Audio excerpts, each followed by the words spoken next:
where we were called in on someone who was violent when it came to mental health. We did not receive a mental health call. We received a 911 call for a domestic situation involving someone with a knife, with a weapon.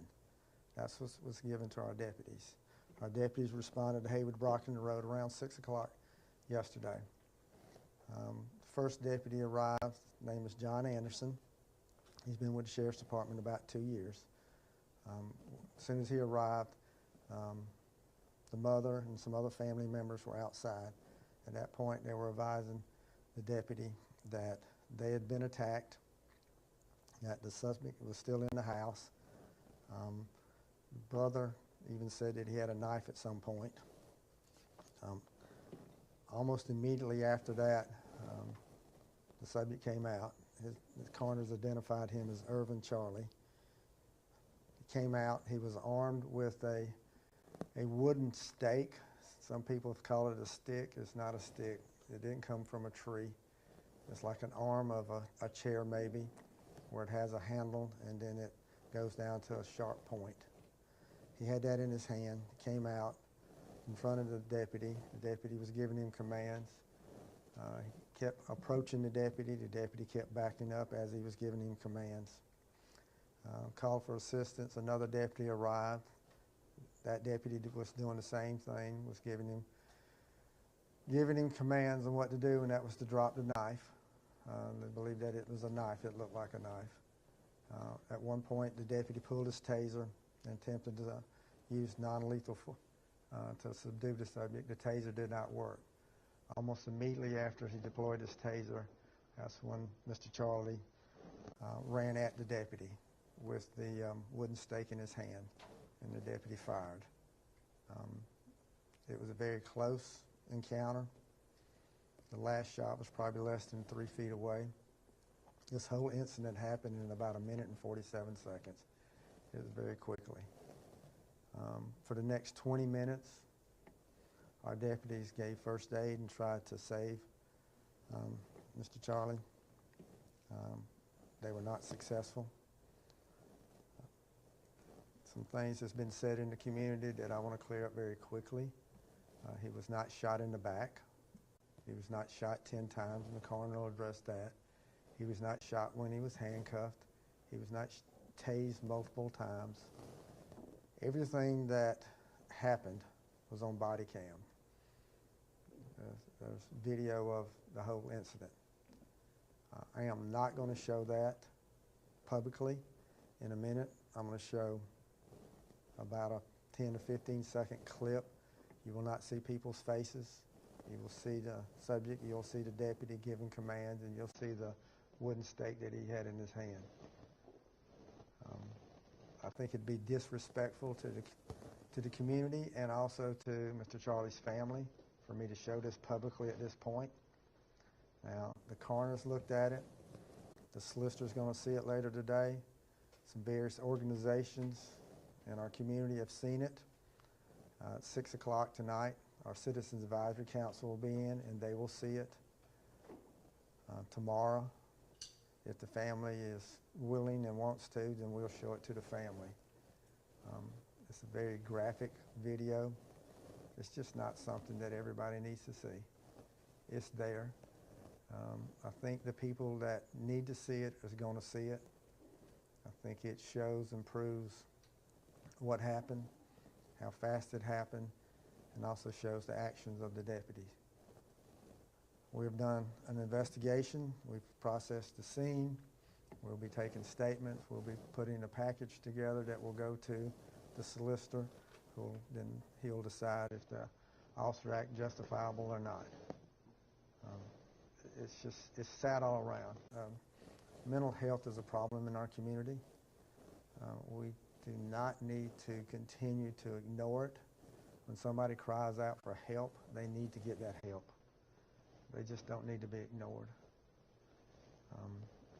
We all need to do a better job. So mental health professionals, our community, our families, law enforcement, everybody needs to do a better job in addressing mental health. We don't need to lose anybody else. to something like this. But we also have to protect our community, and we have to protect our deputies.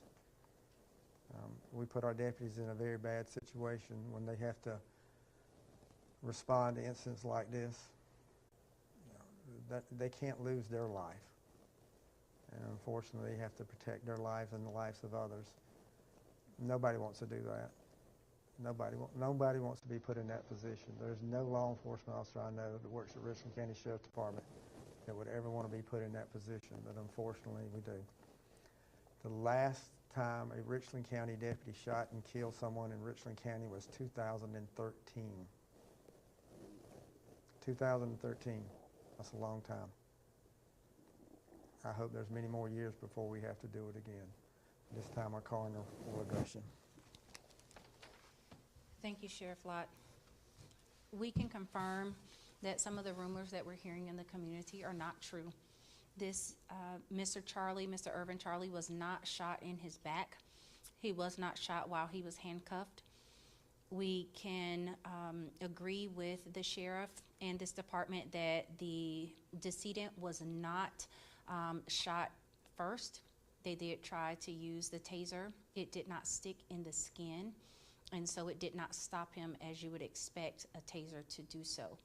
He was shot 4 times, but he was not shot in the back. The bullets affected his aorta, his heart, and his liver. And so we can, without a doubt, and scientifically prove that he was not shot in the back. And I think that's really important to control the narrative that's going around in the community and to address that head on. Again, the rumor that he was handcuffed while he was shot, that is absolutely not true. And the officers did render CPR immediately after the incident, trying to save him. But the wounds were fatal. We recovered 3 projectiles today.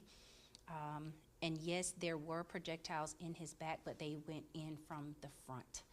And so we can confirm that. And I'll answer any questions if anyone has them, but let's please be mindful that the family may also see this, and we don't want to be too graphic. Are there any questions? Thank you.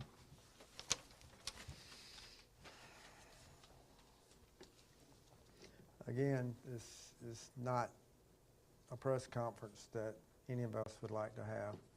You know, we do have a family that's grieving. It's a sad situation for everybody that's involved, so I just ask the community, just lift up this family in prayers, lift up the deputy that was involved in this prayer, and lift up the community in prayers. We need it. We need it. And we need to address mental health issues the way they need to be addressed. Questions? So, just to confirm, you said he was shot 4 times? Yes, he was shot 4 times. Was that by 1 officer? We only had 1 officer fire his weapon. At this time, we'll show a very short clip that you'll see.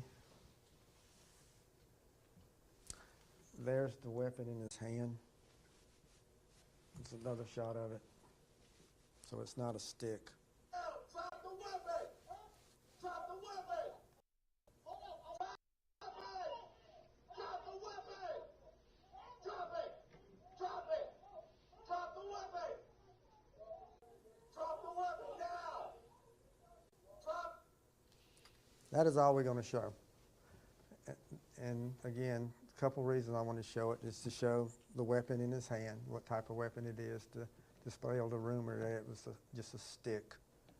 A stick comes from a tree. That's not a stick that comes from a tree. You can see that he is constantly walking toward the officer, and the officer is giving ground. The officer's backing up. This continues. It continues until another officer arrives, and then there's they backing up also. And then the taser's used, ineffective, and he charges the officer. Very quickly, he charges the officer with that weapon in his hand. Go ahead. Was that Deputy Anderson that we're seeing in the video? That's Deputy Anderson in the video. I do have a question about maybe protocol or procedures when dealing with subjects that have mental instabilities. Do you have practices for your officers to where they can handle the situations a little bit better? Yeah, officers are trained. All officers go through the Criminal Justice Academy. They train. We train in-house. We have crisis intervention teams. We do all we can, but this was not a mental health call. This call was given to us as a domestic with a weapon, with a knife. It was not put out as a mental health call. And you saw as soon as they pulled in, well, you didn't see it, the coroner saw it. As soon as they pulled in, talked to the family members, they told about their injuries and what was going on. And then he comes out the house and it continues where you saw it until the shooting. Were any family members injured through this call? Yes, not by us. A couple of family members did have injuries. After the initial, like the first shot, and maybe he was down, why did he continue to shoot? He wasn't down when he was shot. He continued to run at him. He did not, he stopped shooting when he fell. And the coroner seen it. They both fell at the same time. He was rushing at the officer. And as he was rushing at the officer was firing. He continued to come at him. All the shots that the officer gave was when the subject was running at him and he was standing up. And you said only Deputy Anderson fired his weapon? No, the other one. Deputy Hintz was the only one that fired his weapon. Deputy Anderson, who you saw giving directions there, did not fire his weapon. Only one officer fired his weapon. Whose house did the shooting take place at, and why was he there? That's his family member's house. And you know how many family members were at the house? At least 3. All right. Thank y'all. Oh, one more question. Just, what would you say to family members who are saying that, he didn't deserve to die, he didn't deserve for, lethal force to be used? What's your response to the family in that sense? We can't expect these deputies to go out here and be killed. They have to protect themselves. And that's what this deputy did yesterday. He protected himself.